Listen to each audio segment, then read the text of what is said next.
ठीक है। Super bill क्या होता है? बेसिकली सुपर बिल होता है एक जो है आइटमाइज, और या आप कह सकते हो कि पेपर वो होता है, फॉर्म होता है जिसमें हेल्थ केयर प्रोवाइडर की सारी सर्विसेज जो रेंडर सर्विसेज होती है उनकी डिटेल लिखी हुई होती है। सुपर बिल को हम इनकाउंटर फॉर्म भी कहते हैं, चार्ज स्लिप भी कहते हैं, क्लेम फॉर्म भी कहते हैं, सुपर बिल भी कहते हैं। ठीक है, सारे डिफरेंट नाम है लेकिन है बेसिकली एक ही चीज। इसके अंदर क्या होगा डेट ऑफ सर्विस, जिस डेट पे वो प्रोसीजर परफॉर्म हुआ है। उसके अलावा तमाम डीएक्स होंगे, डायग्नोस्टिक कोड जो कि बीमारियां थी, चीफ कंप्लेंट्स थी, सीपीटीज जो करंट प्रोसीजर टर्मिनोलॉजीज थे, जो ट्रीटमेंट हुई थी पेशेंट की, किस डॉक्टर ने की थी, अटेंडिंग कौन था, बिलिंग कौन था, कहाँ पे हुई थी, किस जगह पे हुई थी, मतलब आपकी लोकेशन, जो फैसिलिटी बेसिकली क्या थी, हॉस्पिटल की सिटिंग थी वो, किसी क्लिनिक की थी, ऑफिस जो होता है ऑफिस सिटिंग थी वहां। फिर उसके अलावा जो हॉस्पिटल का नाम है उसकी डिटेल, सारी चीजें होती हैं उसके अंदर ना, सुपर बिल के अंदर। तो अब ये होता है सुपर बिल जो होता है वो आता है किसके पास? हमारे पास ये वही वाली डिटेल हमने बताई है कि प्रोवाइडर की इन्फॉर्मेशन में क्या लिखा होता है, रेंडरिंग प्रोवाइडर कौन है। रेंडरिंग पहले हमने बताया है कि रेंडरिंग वो है जो प्रोसेस वो कर रहा है, रेंडर कर रहा है कोई भी सर्विस। रेंडर करने का मतलब है कि प्रोसीजर परफॉर्म कर रहा है, अटेंड कर रहा है पेशेंट को। ठीक है, रेंडरिंग प्रोवाइडर और अटेंडिंग प्रोवाइडर एक ही होता है। ऑर्डरिंग, रेफरिंग या अटेंडिंग फिजिशियन की डिटेल होती है, लोकेशन होती है, फैसिलिटी होती है, ऑलरेडी मैंने आपको बताया है कि क्या चीजें। फिर पेशेंट का नाम होता है, पेशेंट के नाम नाम और डेट ऑफ बर्थ दोनों होते हैं ताकि हम लोगों को एक ही नाम के अगर मल्टीपल पेशेंट है तो कंफ्यूजन क्रिएट ना हो। ठीक है। पेशेंट का इनकाउंटर नंबर होता है। इनकाउंटर नंबर का मतलब ये होता है कि डिफरेंट जो आपके हेल्थ रिकॉर्ड्स होते हैं उनके अकॉर्डिंग वो नंबर्स डाले हुए होते हैं, कभी होते हैं और कभी नहीं भी होते, जरूरी नहीं है कि हमेशा हो। इंश्योरेंस की इंफॉर्मेशन होती है, पेशेंट की इंश्योरेंस की सारी इंफॉर्मेशन लिखी हुई होती है किसके अंदर? सुपर बिल के अंदर लिखी हुई होती है। ठीक है। इसके अलावा ये विजिट इंफॉर्मेशन होती है। विजिट की इंफॉर्मेशन में डेट ऑफ सर्विस होती है, आईसीडी कोड होते हैं, सीपीटी कोड होते हैं, यूनिट्स होती हैं। यूनिट का मतलब होता है कि जो आपने आप पे जो प्रोसीजर किसी भी पेशेंट पे परफॉर्म हुआ है उसकी कितनी यूनिट्स लगी हैं। यूनिट का मतलब ये है कि अगर इंजेक्शन लगे हुए तो कितने इंजेक्शन लगे हुए होंगे। ठीक है, तो 1 है, 2 है, 3 है, कोई मेडिसिन लिखी हुई है तो उसकी वो डिटेल्स लिखी हुई है। कोई भी प्रोसीजर परफॉर्म हुआ है तो कितनी दफा हुआ है। ठीक है, तो वो यूनिट लिखी होती है, 1 यूनिट है, 2 यूनिट है, कितनी यूनिट है। फिर मॉडिफायर, मॉडिफायर हम लोगों ने पढ़ा था, किसी को याद है कि मॉडिफायर क्या था? जो सीपीटी कोड के अंदर क्या कर रहा है, एडिशनल इंफॉर्मेशन दे रहा है। ठीक है, जहां पे जरूरी है, डिफरेंशिएट भी करता है दो सर्विसेज को। हमने पढ़ा था मॉडिफायर्स हमने 3 तरह के पढ़े थे। एक हमने पढ़ा था प्राइसिंग मॉडिफायर, जो प्राइस को क्या कर रहा है, कम या चेंज, कम या ज्यादा कर रहा है। उसके अलावा हमने पेमेंट एलिजिबल मॉडिफायर पढ़ा था जो कि बता रहा है कि ये सेपरेटली सर्विस है, इसको अलग से भी पे किया जाए। ठीक है, ये सर्विस भी पेमेंट के लिए एलिजिबल है। और थर्ड हमने लिटरेटी पढ़ा था जो कि कहाँ पे लोकेटेड है आपका जो भी प्रोसीजर हो रहा है।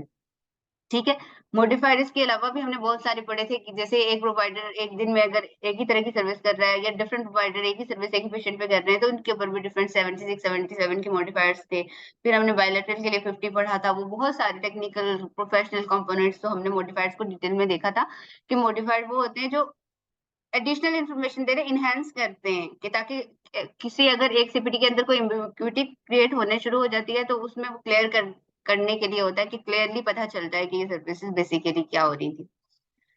फिर उसके बाद चार्ज और फी। चार्ज और फी भी ऑप्शनल होती है कि लिखें या नहीं लिखें। चार्ज और फी मीन कि अगर किसी सीपीटी के अगेंस्ट जो चार्ज है ना उसकी इंफॉर्मेशन भी सुपर बिल के अंदर आ जाए। समटाइम्स ये होता है कि सुपर बिल के साथ इंफॉर्मेशन आ जाती है कि इस ये जो मैंने प्रोसीजर किया है इसकी इतनी आप लोग चार्ज अमाउंट रखो। और कभी मोस्टली तो ये होता है कि जो लिस्ट होती है चार्जेस की वो प्रोवाइडर ने पहले ही दी होती है बिलिंग कंपनी को, ताकि उन्होंने अपने सॉफ्टवेयर में बैकएंड में वो लिखा होता है। जब वो सीपीटी डालते हैं तो ऑटोमेटिकली क्या होता है, सॉफ्टवेयर वो अमाउंट उठा लेता है कि इस सीपीटी की इतनी है। ठीक है, वो डिपेंड करता है कोई नया चार्ज हो या कोई जिसकी नहीं बताई हो तो उसकी होता है। ये भी ऑप्शनल है, हमेशा नहीं होता।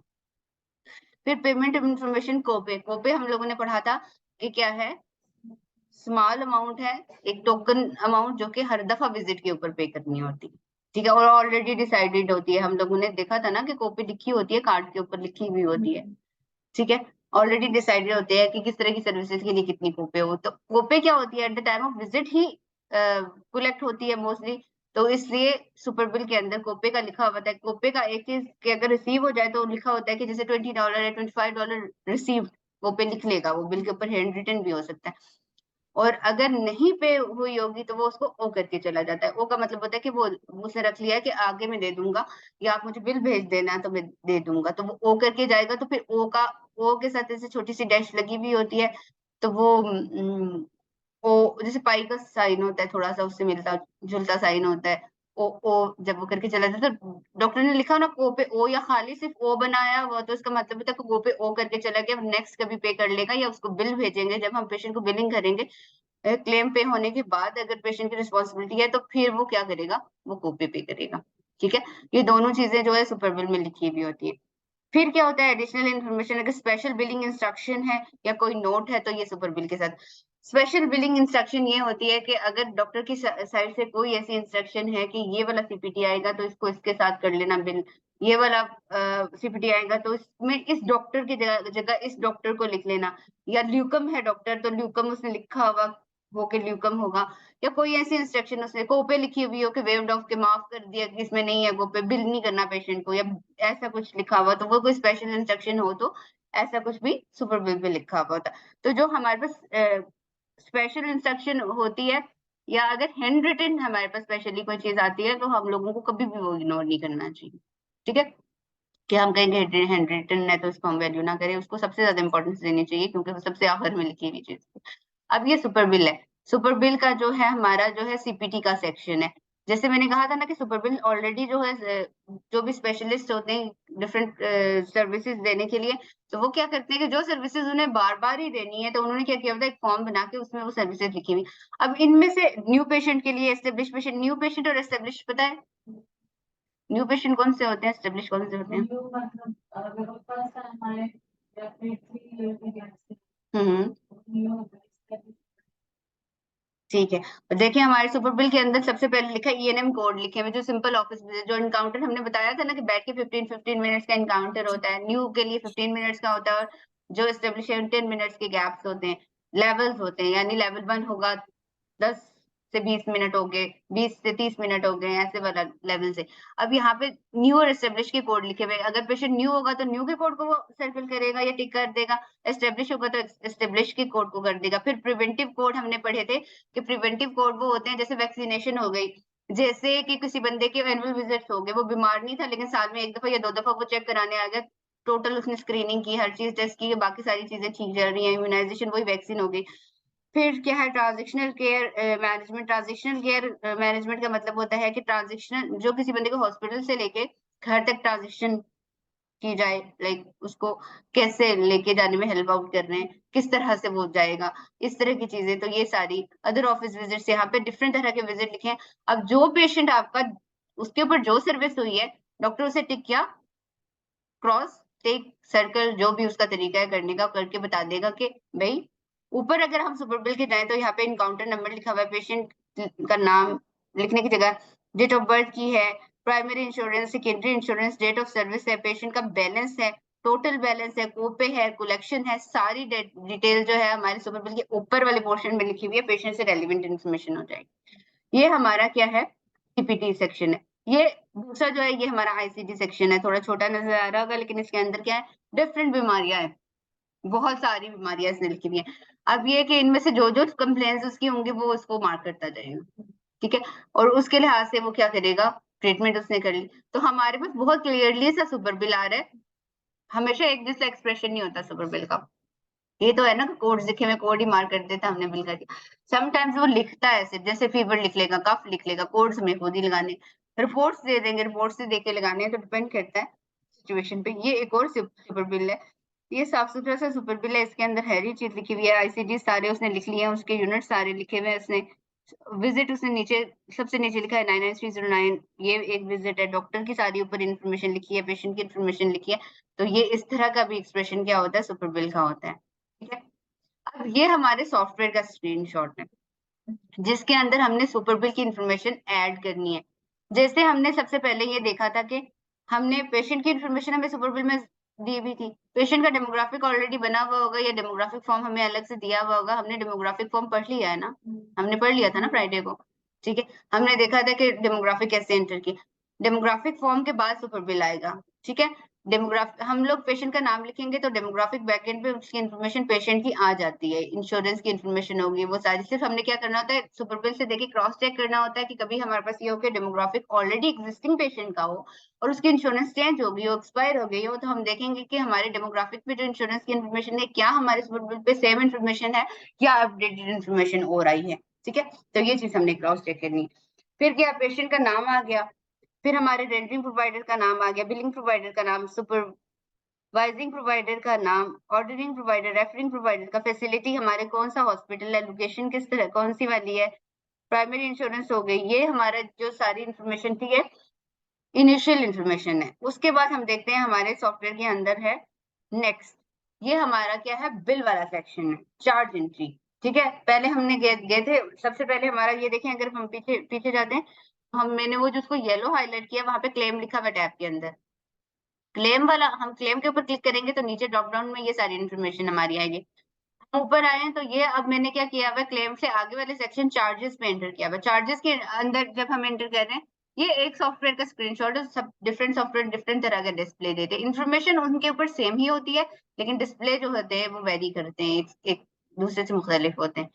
ठीक है, अब हमने क्या किया, इस क्लेम के अंदर आईसीडी एंटर किया, जैसे वो पहला वाला ब्लू हुआ हुआ है, उसके बाद और आईसीडीज एंटर हुए हुए, 1 2 3 4 5 6 7 8 9 10 10, इसके अंदर 10 डीएक्स लगे हुए हैं। ठीक है, और उसके अंदर जो ऑफिस विजिट का जो है 4 लेवल लगा हुआ है, ईएनएम का 4 लेवल लगा हुआ है। 4 लेवल का मतलब है कि हमने इसका टाइम ड्यूरेशन देखना होगा कि इसका इसका कितना, यानी 20 मिनट, ये वो है न्यू पेशेंट है ना, उसका 15 का होगा, मतलब 29 तक, फिर उसका 45, इस तरह से कोई उसका लेवल लगा हुआ है। मतलब ये इस लेवल से अंदाजा होता है कि सेवेरिटी कितनी है बीमारी की। जैसे अगर इसका लेवल 4 लगा हुआ है तो इसका मतलब है ये ज्यादा बीमार होगा, उसके साथ डॉक्टर ने ज्यादा टाइम लगाया है। इसके अंदर जो ऊपर आईसीडीज वैसे लगे हुए हैं तो इसकी कोई वो है, केमोथेरेपी टाइप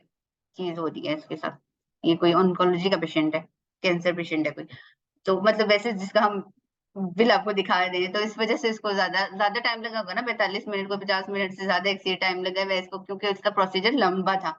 तो वो हमारे ईएनएम के लेवल्स हमने पढ़े थे, ईएनएम्स के लेवल जब हमने आईसीडीज और सीपीटीज पढ़े थे, वहां में हमने ईएनएम्स के लेवल्स पढ़े थे, न्यू और एस्टेब्लिश्ड पेशेंट पढ़े थे।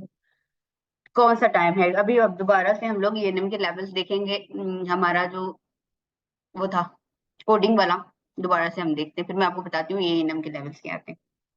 ठीक है, ये टोटली कवर अप हो गया है, ये हमारा सुपर बिल था। ठीक है, इसके अंदर कोई क्वेश्चन है तो आप लोग अपने माइक्स ऑन कर लो, 1 बाय 1 पूछ लो।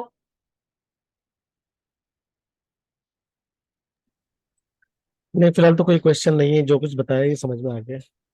ठीक है, पीछे से क्लासेस जितनी हैं उन वो सारी आपकी कवर अप है या कोई मिस भी हुई है? नहीं, मेरी तो मिस हुई है, मेरी तो सेकंड क्लास ही है। अच्छा, ठीक है, हम हाफ एन आवर वैसे भी सारी चीजों को वैसे भी गो थ्रू करते रहते हैं, हमारे मिड जब होंगे, मिड से पहले फिर पहले लेक्चर से दोबारा आ जाते हैं हम लोग, हम्म। फिर सारी चीजें दोबारा करते हैं। अभी जो बात कर रही थी मैं ईएनएम के लेवल्स की, let me check with coding, हम इसको दिखाती हूँ मैं आपको। ईएनएम के लेवल्स जो मैं चीज बता रही थी वो हम लोग ऑलरेडी देख भी चुके हुए थे कि वो क्या थे। यहाँ पे हमने पढ़ा था, ये सीपीटीज पढ़े थे, यहाँ पे हम लोगों ने ये है। ठीक है, ये अगर देखो कि आउट पेशेंट जो है, मतलब ओपीडी के लिए पेशेंट थे, न्यू और एस्टेब्लिश का हमने बताया हुआ, न्यू और एस्टेब्लिश का ऊपर जैसे उसको 4 लगा हुआ था, लेवल 4 में कह रही थी ना, 45 से वो 50 कोई राउंड अबाउट कोई उसका 60 तक का टाइम ड्यूरेशन, 59 मिनट्स, 99204 लगा हुआ था इसका। अब ये देखें कि यहाँ पे अगर न्यू पेशेंट को देखें तो न्यू पेशेंट का उससे जो मतलब फर्स्ट लेवल जो है 1 से लेकर 15 मिनट वाला लेवल होता है, वो ज्यादा 15 मिनट में तो नए पेशेंट का कुछ नहीं पता चल सकता। ठीक है, उसको उससे ज्यादा ही टाइम लगाता है, तो उसके लेवल 2 से 15 से लेकर 29 मिनट्स तक का लेवल 2 है, 99202 उसका कोड लग रहा है। उसके बाद 30 से 44 मिनट का 99203 है, फिर 99204 जो कि अभी हमने देखा था वो क्या है, 45 मिनट से लेकर 59 मिनट्स तक का इनकाउंटर है।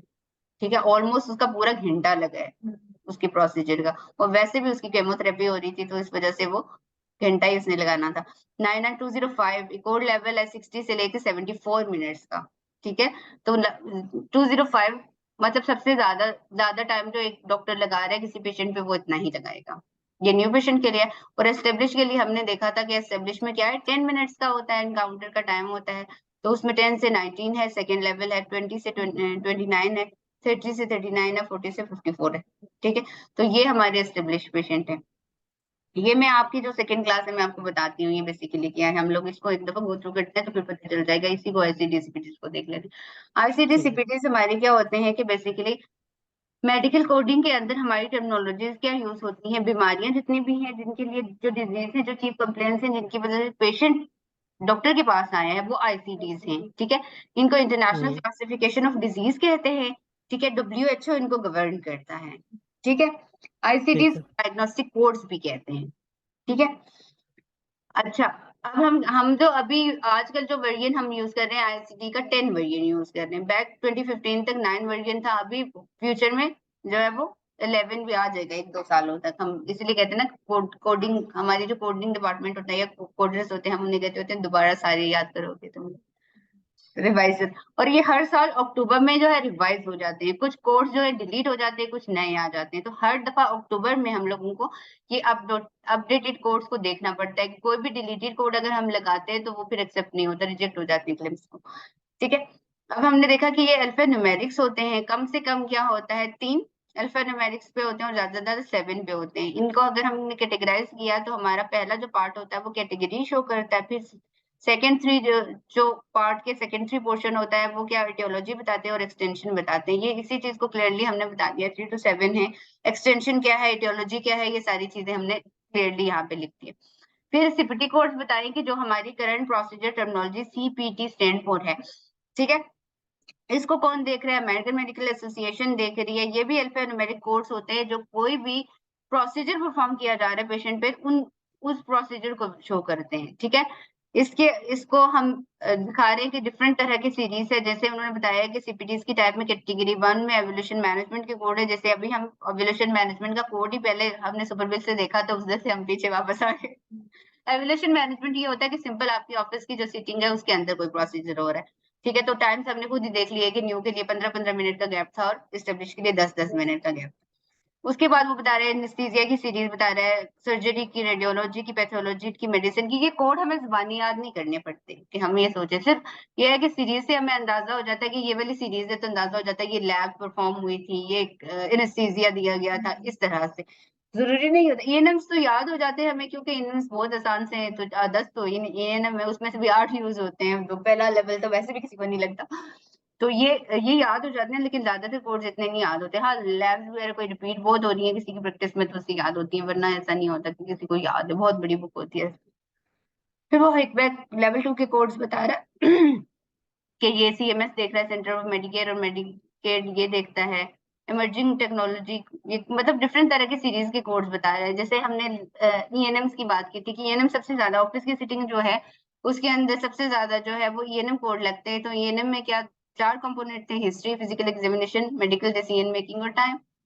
हिस्ट्री क्या थी कि पेशेंट से उसने पिछला पूछा, सारी हिस्ट्री, क्या क्या कंप्लेन थी, पहले तो नहीं हुआ था ये फैमिली में किसी का। फिर वो उसको चेक करता है, उसके बाद डिसीजन लेता है कि इसका ट्रीटमेंट क्या करें और टाइम ड्यूरेशन इसके ऊपर। ये कंपोनेंट्स होते हैं ईएनएम के।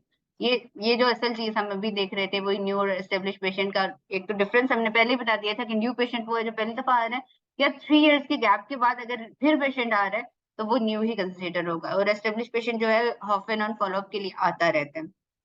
हमने उनके लेवल्स देख लिए ईएनएम के न्यू और एस्टेब्लिश के लेवल्स डिफरेंट होते हैं। न्यू के जो है 15 मिनट्स का इनकाउंटर होता है, और जो न्यू एस्टेब्लिश है उनमें 10-10 मिनट्स का होता है। प्रिवेंटिव केयर देख ले कि प्रिवेंशन है, इम्यूनाइजेशन है, या चेकअप ऐसे है कि कोई बंदा बीमारी की वजह से नहीं आ रहा है बल्कि बीमारी के बगैर ही आ रहा है, ये चेक कराने के लिए कि वो बीमार तो नहीं है या कोई चीज उसकी मसला तो नहीं करा रही। तो वो प्रिवेंटिव केयर है। प्रिवेंटिव केयर में जो बात याद रखने वाली थी वो ये थी कि मेडिकेयर और नॉन मेडिकेयर के लिए डिफरेंट तरह के कोड होते हैं। मेडिकेयर के लिए जो है जी कोड जाते हैं प्रिवेंटिव केयर के लिए, और जो नॉन मेडिकेयर जो कमर्शियल इंश्योरेंस है उसमें 99 वाले कोड्स आ रहे होते हैं। बस इसमें इंपॉर्टेंट ये चीज याद रखने वाली थी। फिर हमने मॉडिफायर्स पे वैसे अभी तो मैंने मॉडिफायर्स का बता दिया था, मॉडिफायर्स का जिक्र हुआ था कि मॉडिफायर्स वो है जो सीपीटी के अंदर एडिशनल इन्फॉर्मेशन देते हैं। Pricing modifier payment eligible modifier और लेटरलिटी मॉडिफायर्स हैं, ठीक है।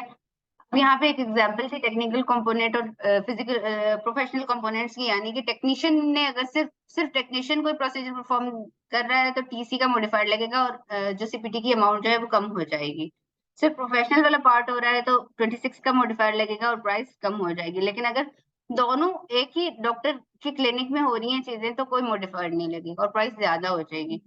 उसी तरह से ये है डिफरेंट, हमने मॉडिफायर्स की एग्जांपल्स सीखी थी, ठीक है। ये चीज होगी क्लियर आपको?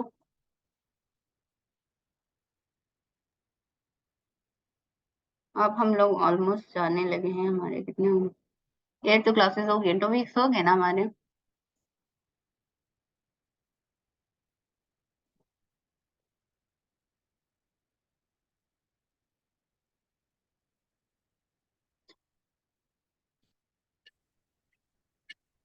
इसमें कोई कंफ्यूजन हो तो पूछ सकते हैं।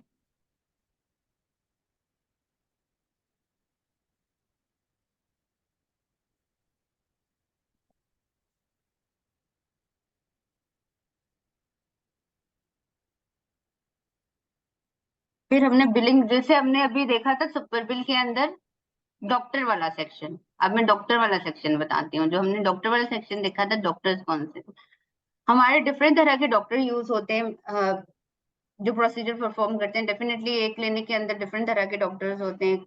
अब वो जो डॉक्टर्स हमारे बिल्स के अंदर जा रहे होते हैं वो कौन होते हैं? अटेंडिंग फिजिशियन जो प्रोसीजर परफॉर्म कर रहा है, पेशेंट को अटेंड कर रहा है। बिलिंग जिसके नाम पे बिल बन रहा है। समटाइम अटेंडिंग बिलिंग एक ही होता है, समटाइम नहीं भी होता, ठीक है। अगर एक डॉक्टर है, उसकी कोई नर्स प्रैक्टिशनर है, पीए है या जूनियर डॉक्टर है, वो प्रोसीजर परफॉर्म कर रहा है, उसकी क्लिनिक में उसने रखा हुआ है, तो बिलिंग आपका जो एक्चुअल डॉक्टर जा रहा है, लेकिन जो उसका असिस्टेंट है वो अटेंडिंग जा रहा है। रेफरिंग जो रेफर करता है, और रेफरिंग हमने देखा था कौन होते हैं? Primary care physician. और प्राइमरी केयर फिजिशियन कौन होते हैं? जो उसकी लोकेलिटी के इंश्योरेंस ने उसको एलोकेट किया हुआ डॉक्टर, जिसके पास सबसे पहले वो जाता है और वो उसको रेफर करता है, ठीक है। सुपरवाइजर फिजिशियन जो सुपरविजन कर रहा है किसी भी प्रोसीजर के, अगर वो खुद परफॉर्म कर रहा है या खुद नहीं भी परफॉर्म कर रहा है लेकिन वो सुपरवाइज कर रहा है। नर्स प्रैक्टिशनर और पीए कौन से होते हैं? जो हेल्प करने के लिए डॉक्टर्स की हॉस्पिटल्स में होते हैं। ये वो वाला पोर्शन, वही क्लेम का जो आपको दिखाया था कि हमारे बेसिकली सारे डॉक्टर्स की इंफॉर्मेशन हमारे सुपर बिल के अंदर लिखी जाती है, हम ऐड करते हैं। उनमें से रेंडरिंग है, बिलिंग है, सुपरवाइजिंग है, ऑर्डरिंग है, रेफरिंग है, फैसिलिटी लोकेशन, ये सारी चीजें भी आती हैं। फिर हमने कुछ डॉक्टर पढ़े थे, ल्यूकम डॉक्टर है, डॉक्टर की टाइप है। ल्यूकम डॉक्टर वो होते हैं जो टेम्परेरी डॉक्टर, ल्यूकम का मतलब ये टेम्परेरी है। एक जो रेगुलर डॉक्टर है वो छुट्टियों पे चला गया किसी वजह से, वजह उसकी इलनेस भी हो सकती है, वेकेशंस भी हो सकती है, कोई भी रीजन थी, ठीक है। लेकिन वो छुट्टियों पे गया हुआ है तो उसका ये मतलब नहीं है कि वो कहीं और जाके काम कर रहा है, वो काम नहीं कर रहा होगा। और उसने क्या किया है कि अपने क्लिनिक के अंदर अपनी जगह किसी और डॉक्टर को रखा है, वो ल्यूकम डॉक्टर है, उसकी जगह काम करेगा, वो परफॉर्म करेगा, नए न्यू पेशेंट को भी देखेगा, एस्टेब्लिश पेशेंट को भी देखेगा, ठीक है। अब ल्यूकम ने क्या करना होता है? ल्यूकम के लिए जरूरी है कि ल्यूकम खुद कहीं पे परमानेंट डॉक्टर ना हो, ठीक है। वो फ्री लांसर टाइप का डॉक्टर होता है जो दूसरों की जगह ही सर्विसेज देता है। एक टाइम में एक ही डॉक्टर के साथ कॉन्ट्रैक्ट हो उसका, एक से ज्यादा डॉक्टर के साथ नहीं कर सकता कॉन्ट्रैक्ट। और ल्यूकम का सिर्फ 60 डेज का कॉन्ट्रैक्ट होता है। अगर 60 डेज से ज्यादा का टाइम हो जाए तो ल्यूकम 60 डेज से ज्यादा का अगर टाइम होगा तो क्या करेगा ल्यूकम? दोबारा से 60 डे का कॉन्ट्रैक्ट करेगा, इससे ज्यादा का नहीं कर सकता। अब इसमें हमने बिलिंग प्रोटोकॉल देखा था कि क्या था, कि हमारा अटेंडिंग और बिलिंग रेगुलर प्रोवाइडर जाता है और प्रोसीजर कोड के साथ Q6 का मॉडिफायर जाता है। ये बिलिंग प्रोटोकॉल था ल्यूकम का। ल्यूकम का खुद नहीं जाता नाम कहीं पे, ठीक है। अटेंडिंग बिलिंग वही जा रहा है जो छुट्टियों पे जाएगा। Q6 का मॉडिफायर शो करेगा कि ल्यूकम था। और रिइंबर्समेंट में, पेमेंट में क्या होगा? वो 100% होगी, कोई फर्क नहीं होगा, क्योंकि पेमेंट्स में हमेशा फर्क पड़ता है जब बिलिंग प्रोवाइडर में फर्क पड़ता है, ठीक है। ये चीज समझ आई आपको? ल्यूकम के ये बाद समझ में आ ल्यूकम के बाद हमारा एक और है incident to provision. Incident to provision का मतलब ये है, एक डॉक्टर हॉस्पिटल में है, उसकी मौजूदगी में जो पेशेंट है उसको क्या कर दिया, उसका पीए या नर्स प्रैक्टिशनर अटेंड कर रहा है, ठीक है। लेकिन नर्स प्रैक्टिशनर वही प्रोसीजर परफॉर्म कर रहा है जो डॉक्टर ने रिकमेंड किया है, ठीक है। अब इस सूरत में क्या है, बिलिंग जो है आपका, वो जो आपका रेगुलर डॉक्टर है वो जा रहा है, लेकिन अटेंडिंग कौन जाएगा? नर्स प्रैक्टिशनर जाएगी, क्योंकि वो अटेंड कर रही है। और डॉक्टर का प्रीमिसेस में होना इस सूरत में जरूरी है, वो अगर प्रीमिसेस से बाहर होगा तो तब ये वाला सिनेरियो नहीं होगा, ठीक है। और जो भी ट्रीटमेंट का प्लान है वो एक्चुअल डॉक्टर ने ही दिया हुआ है, बेशक अटेंड नर्स भी कर रही है। तो इसमें बिलिंग प्रोटोकॉल क्या है कि अटेंडिंग जो है वो नर्स प्रैक्टिशनर जा रही है, बिलिंग जो है आपका रेगुलर प्रोवाइडर जा रहे हैं। तो इस सूरत में पेमेंट का क्या होगा, रिइंबर्समेंट का रेट क्या होगा, वो भी 100% होगा, क्योंकि बिलिंग प्रोवाइडर पे असर नहीं पड़ रहा, वो रेगुलर ही जा रहा है। थर्ड सिनेरियो है हमारा जनरल सुपरविजन। जनरल सुपरविजन में क्या होता है कि डॉक्टर है ही नहीं प्रीमिसेस के अंदर, कोई पेशेंट आया, न्यू आया या एस्टेब्लिश पेशेंट आया, अब उसको ट्रीट कौन कर रहा है, नर्स प्रैक्टिशनर खुद कर रहा है। उसने नर्स प्रैक्टिशनर ने जो ट्रीटमेंट का प्लान है वो भी अपनी तरफ से ही डायग्नोस किया है। ठीक है, इस सूरत में जाहिर नर्स प्रैक्टिशनर ही है और है ही नहीं डॉक्टर, तो डेफिनेटली अटेंडिंग भी नर्स जाएगा और बिलिंग भी नर्स जाएगा, क्योंकि और रेगुलर तो डॉक्टर कोई नहीं है। तो इस सूरत में क्या होगा, रिइंबर्समेंट 85% होगी, कम हो जाएगी, क्योंकि नर्स प्रैक्टिशनर की ट्रीटमेंट है। ठीक है, ये डिफरेंट सिनेरियोज थे हमारे। अच्छा, एक बात पूछनी थी जी। कि एक बात पूछनी थी कि अगर जैसे लुकम डॉक्टर जो है उसके लिए Q6 का मॉडिफायर जाएगा, हम्म। लेकिन जो दूसरे जो दो सिनेरियो उसमें किसी मॉडिफायर की जरूरत नहीं पड़ती? नहीं, क्योंकि अटेंडिंग में उनका नाम जा रहा है ना। अच्छा, वो और नाम बिलिंग, काफी होगा, मॉडिफायर मेंशन नहीं करेंगे हम कोई भी? नहीं, बिलिंग बिलिंग में उनके रेगुलर डॉक्टर ही जा रहे हैं, रिम्बर्समेंट में भी वही होगी, उसने अपना असिस्टेंट रखा हुआ है, तो उससे कोई फर्क नहीं पड़ेगा। यहाँ पे ठीक। Q6 का मॉडिफायर इसलिए जा रहा है कि हमारा अटेंडिंग बिलिंग वो प्रोवाइडर जा रहा है जो छुट्टियों पे गया हुआ है ही नहीं है यहाँ पे। ठीक ठीक है, है। समझ। और ठीक। ल्यूकम जो है, ल्यूकम का नाम भी बिल में नहीं आ रहा, सिर्फ Q6 का मॉडिफायर ही शो कर रहा है कि ल्यूकम प्रोवाइडर जो है प्रोसीजर परफॉर्म कर रहा है। बाकी दो सिनेरियो में नाम डॉक्टर्स के आ रहे होते हैं, इसलिए आ रहे जरूरत होते हैं, नहीं है हाँ, किसी। खुद ही उनके आ रहे ठीक है। होते हैं ना। ठीक है। ठीक है, मेरा ख्याल है आज के लिए काफी हो गया, ज्यादा से ज्यादा चीजें पढ़ा दी है। ठीक है, इसको हम एंड करते हैं, ठीक। वाइंड अप करते हैं। कुछ किसी का कोई क्वेश्चन है तो पूछ लो बेशक। नहीं, फिलहाल तो नहीं। ठीक है, अभी तक तो नेट चल रहा है, और मजीद कुछ ऐसी इतलात है कि नहीं भी चलेगा, तो लेट्स सी कि फिर अगर इस तरह की कंडीशन हुई तो फिर क्लासेस को कैसे प्रोसीड करेंगे। ठीक है, ठीक। तो फिर मेन वाली होता है कि हम लोग क्लासेस ले भी लेते हैं, कुछ लोग नहीं ले पाते, कुछ ले पाते हैं, फिर उसके लिए मुझे क्या करना पड़ता है, पिछली भी सारे रिपीट करनी पड़ती हैं। तो फिर मैं कहती हूँ कि अगर कुछ ऐसा हो जाए तो बेशक छुट्टियां ही कर दें, थोड़ी एक दो, लेकिन मेरा नहीं ख्याल कि ऐसा कुछ होगा, ये र्यूमर भी हो सकती है। अल्लाह करे। हाँ, क्योंकि बहुत हो गया ना, 4 दिन तो भैया नेट की गुताड़ लिए थे हमने बहुत। सही। चलो ठीक है, thank you so much. Okay. Allah Hafiz.